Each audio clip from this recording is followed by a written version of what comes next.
This is something we explore. This is something we deny. This is something we celebrate. This is something with many names and colours and sounds. This is something that hurts. This is something full of love. This is something complicated. This is something stupid. This is something soft and concrete that tastes like iron and sugar and late nights with a person who is not you but feels like someone you could be. Tastes like laughing too long and too hard. This is freedom and privilege, or shadow and selfishness, or selflessness. This is the acknowledgement of your changing shape. This is acknowledging what stays the same. This is mathematics and compromise, and this is your old town on fire. This is something simple, but not. And beautiful, but not. And human, but more. This is not something I am asked to talk about very often, except in certain rooms with certain people where our chests aren't so heavy and we try to unknot ideas and find pleasure in how tightly they are wound. So, thank you for asking me about it, because I do love it. I love the frustration and the feeling and belonging to something. I love discussing things that have no answers. I know this sounds weird because I'm a poet, but I don't actually like to talk about myself all that much. I think because I'm always so aware of the contradictions that something true can easily not be true. I know the corners and the dust, and I know the faces I've held, the nights I've survived, the people I've been, all splintered and mingled, and I know that when I say I am queer or I am bisexual, that the words are soluble. And I don't care so much if people don't believe me, but I do care that some people say that they do, but only say that because they think they should. I'm used to not existing. But I'm literally, like, right here. So don't make me up or colour me in. Just listen and speak, and we can work things out together if we try. So let's try. Yeah? Because I'm lucky. I'm lucky. I'm lucky, I'm lucky, I'm lucky, I'm lucky because I'm here. I have been held and found, and I have said the wrong things and hurt the wrong people and been forgiven. And I have learnt a lot. It's all part of the finding. So, yeah. Let's give this a go.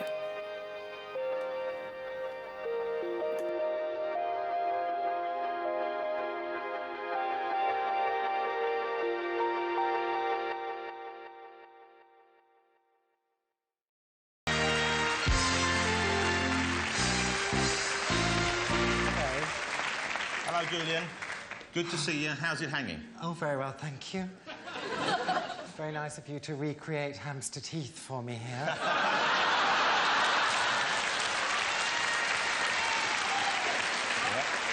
As a matter of fact, I've just been fisting Norman Lamont.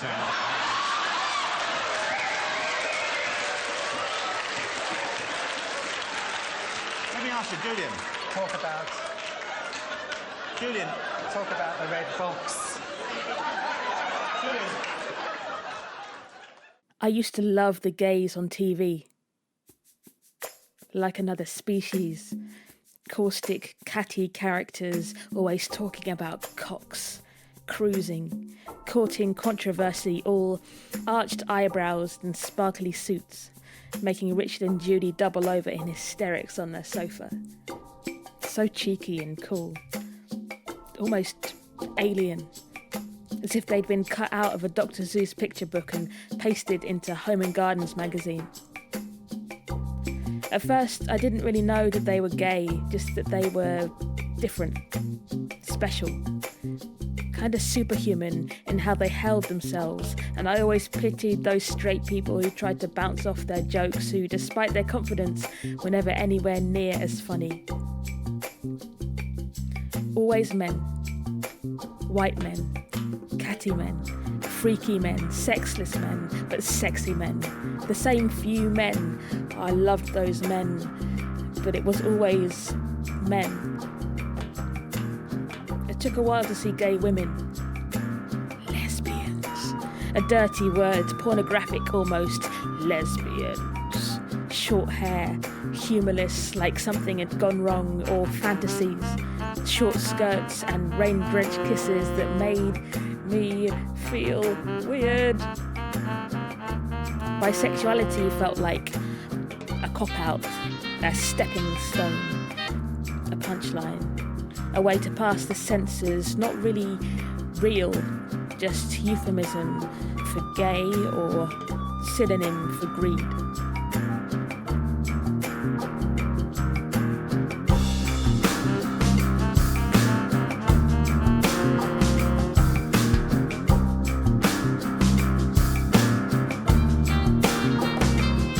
I used to watch Sugar Rush with the volume turned down. Felt my stomach wring itself out, cheeks flush in recognition of feeling. 2006 was all teenhelp.org discussions and a fear of toothbrush masturbation. I know now that this show might be problematic or wrong or written by a TERF, but the boldness, its shivery, sugary sheen, it meant a lot to me then and since, and now. It feels good, strange to see queer people being people on TV. To be able to watch without the volume turned down. To see black men's tenderness, bisexuality to be more than just transience. It isn't perfect. There are still those who are smudged outlines, still mistakes being made, thick ink being spilled on the fine threads of progress. There's still a lot of shit TV. Still people insistent on taking things that are ours, repurposing, posing, taking the words that kept people safe, meant we belonged, and throwing copyrights and trademarks into depths that they can never understand. Yeah, it's not perfect. But at least it isn't hidden.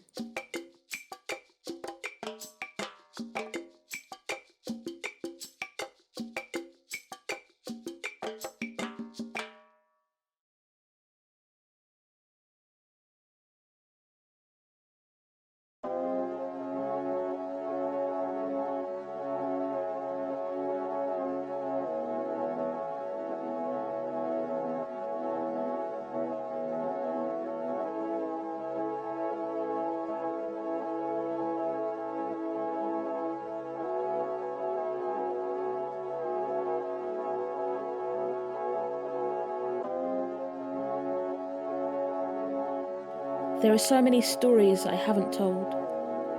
So many faces with no names attached, whose voices are abstract in my head. But for a pocket of time, these were the people I saw the most. Strange how those who build you when you're young just by being physical beings in your life fall away. How quickly we lose memories. Conversations become concepts rather than words. I remember some of the best nights of my life, but not what was said in them.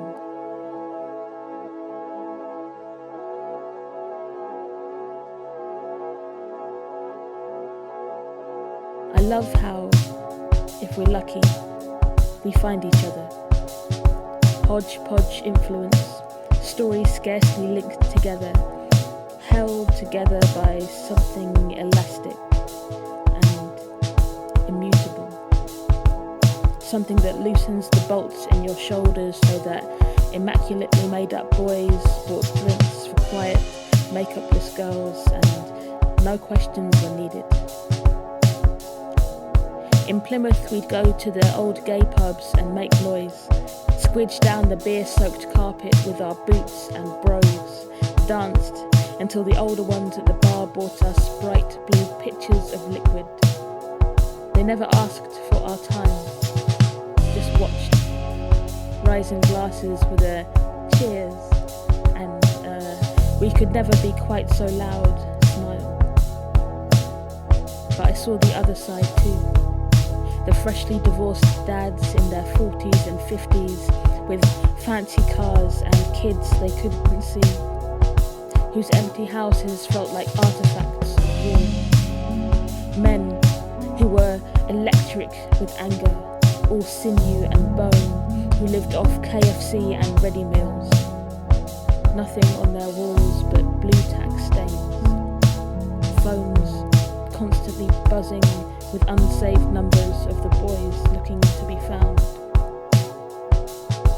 There are so many stories I haven't told, so many I can't tell, so many secrets, so much sadness, so many faces lost to the swirl of time, but I do remember how it felt to belong, and to kiss, to laugh, to feel a small part of something huge. I remember the sweet smell of dark rooms. I remember everything I thought I knew being reassembled so gently. I remember how cold sea air could be dangerous and comforting and intoxicating and sobering. I remember how colourful it all was, how dramatic everything felt. I remember how some friends never came back to the pub, how people would move to other cities and eventually we did too. I remember how softly we handled each other, how smoothly sexuality melted into the molds that we made, and how I was taught to hold others in the city by the sea that held me.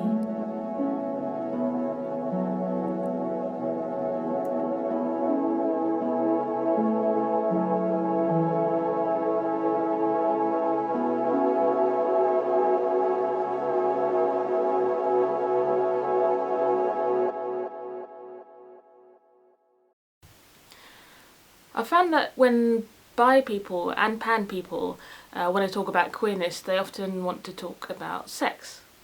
And I guess this is maybe because some people haven't had a chance to explore that side of their sexuality before, or because it feels like the most physical proof, like physical validation of your identity. Maybe you feel like you're fighting erasure by discussing something that used to be kind of scary or forbidden or confusing to you. And sometimes it just feels better than waving love is love flags around all the time, like safer maybe, less worthy, less like a statement and more of an action. But often it can be alienating. Like some queer people are asexual or just don't have sex. Some people have sex all the time and don't think it's really worth discussing. Sometimes as well it's kind of boring. It's just like, Idris Elba is daddy, or like hashtag girl crush. And don't get me wrong, I understand the horn for sure, but the thing is there's nothing revolutionary about wanting to have sex with Ariana Grande. And I love sex. You know, sex is cool, sex is great. Let's talk about sex.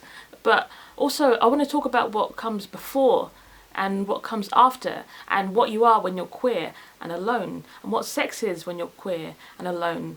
So let's talk about it. Come on. Let's talk about sex, baby. Let's talk about you and me.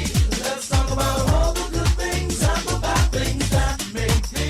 Let's talk about sex. Let's talk about sex. Let's talk about sex. Let's talk about sex. Let's talk about let's talk about you. Let's talk about you being alone and being okay with that. Let's talk about your hands on your face, on your pillow, on your stomach, in the shower, your softening fingernails.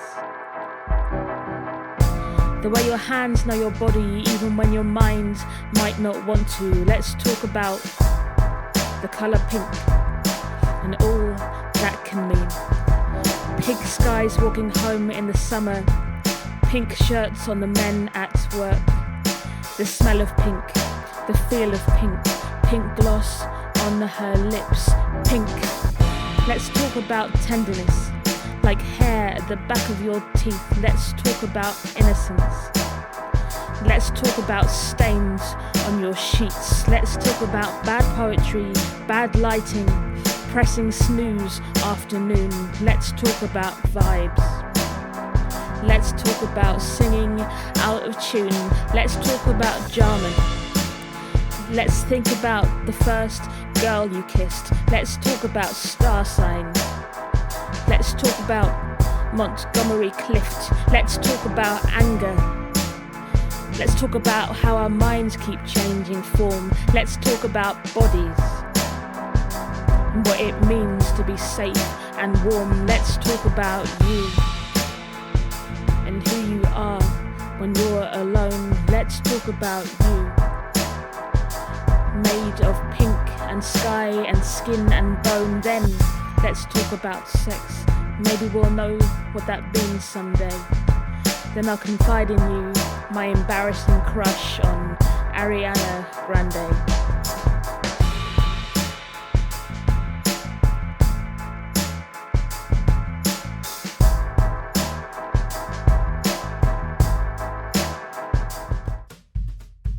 I saw a TikTok the other day. Yeah, that's right, guys. I have a TikTok. I saw a TikTok that said all bisexuals are good at eyeliner, and I've always been really good at eyeliner. I haven't been wearing much recently because of lockdown, and my skills have really suffered. Has lockdown made me straighter? I don't feel straighter. TikTok also informed me that bisexuals can't sit properly on chairs, that we really love bugs, and that we are just so quirky and love purple and yellow and shiny things. And I get it. I get why it's comforting for our quirks to be validators of who we are, especially when so many of us are already outsiders. But I don't want my identity to be a quirk. I want it to be unmarketable. I want my foibles to be mine, and for my queerness to be formless, for it to be sewn into the fabric of my normality and then smashed. Because I know loads of queer people who don't fit into these shapes that we set out for them, who are isolated enough already, whose quirks aren't cute. They get left behind so often. They get lost and forgotten. And I know I sound old and grumpy, and I promise that I do get it, and I do know what fun is. And look, I'm not interested in preaching, but if there's one thing I'd love for everybody to remember, it's to stay open to difference, to the ugly, the uncomfortable, the uneducated or unfamiliar. Because we really have to hold on to our history, to listen to where that leaves us in the present, to make sure we don't close the gates just to keep ourselves in.